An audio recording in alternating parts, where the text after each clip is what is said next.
Humour character ആദ്യം തന്നെ രക്ഷപ്പെടുത്തിയത് വൈശാഖാണ്. വൈശാഖാണ്. അതുവരെ ഞാൻ ഈ പറഞ്ഞ ചേട്ടാ സീരിയസ് ക്യാരക്ടേഴ്സും serious പലതരം വെർസറ്റൈൽ ആയിട്ടുള്ള ക്യാരക്ടേഴ്സ് ചെയ്തിട്ടില്ല പോയിട്ടുള്ളൂ.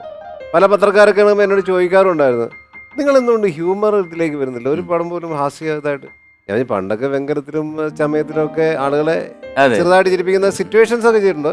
ഒരു ഫുൾ ടൈം ഒരു ഹ്യൂമറസ് ക്യാരക്ടർ കിട്ടിയിട്ടില്ല. തരുവാണ് ആലോചിക്കാം. അങ്ങനെ വൈശാഖ് സീനിയേഴ്സിലേക്ക് വിളിച്ചപ്പോൾ അത് ചെയ്യുകയും അത് അതിൻ്റെ അകത്തെ മതിലിയാട്ടമൊക്കെ ഭയങ്കര ഹിറ്റാവുകയും ചെയ്തു. അപ്പൊ അതാ ശരിക്കും ജീവിതത്തില് റിയൽ ആയിട്ട് മതിലിയാടിയിട്ടുണ്ട്. മതിലിയാട്ട് വേറെ ചേട്ടൻ തെറ്റിദ്ധരിക്കുന്ന രീതിയിലുള്ള മതിലിയാട്ടല്ല. അടുത്ത വീട്ടിലെ മാങ്ങ പറിക്കാനും അങ്ങനെ തേങ്ങ മോഷ്ടിക്കാനും. അതെ അതെ, വെറും ഒരു മോഷ്ടാവായവരെന്നെ കള്ളൻ എന്ന് വിളിച്ചില്ലല്ലേ. മതിലിചാട്ടം എന്ന് പറയുമ്പോൾ പെട്ടെന്ന് ആളുകൾ തെറ്റിദ്ധരിക്കും. ഒറ്റ മീനിങ് അതിനുള്ളൂ. അതാണ് പെട്ടെന്ന് ഞാൻ ചോദിച്ചത്. ഒരിക്കലും അല്ല, എന്തുകൊണ്ട് ഡയറക്ടർ ആ മതിലിയാട്ടം തന്നു എന്ന്. കാരണം എല്ലാത്തിനും ഒരു എക്സ്പീരിയൻസ് വേണമല്ലോ.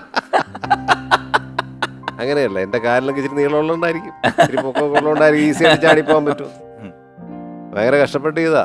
എന്റെ തലേദിവസം ഫൈറ്റ് ഒക്കെ കഴിഞ്ഞ് ആകെ ബോഡി പെയിൻ ഒക്കെ ആയിട്ടിരിക്കുമ്പോഴാണ് വൈശാഖ് പറഞ്ഞത് ഒരു 7-8 പ്രാവശ്യം ചാടിക്കൊള്ളാൻ പറഞ്ഞു. എനിക്കാണ് ഭയങ്കര ബോഡി പെയിൻ. ഞാൻ പറഞ്ഞു വൈശാഖ് ഒരു 1-2 പ്രാവശ്യം ചാടാം, ഭയങ്കര പാടല്ലേ ചേട്ടാ. ഒരു 6-7 പ്രാവശ്യം ചേട്ടൻ ചാടിയാൽ ഈ പടത്തിൽ ഏറ്റവും ചിരി കിട്ടാൻ പോകുന്ന സീനുകളിലൊന്ന് ഇതായിരിക്കും.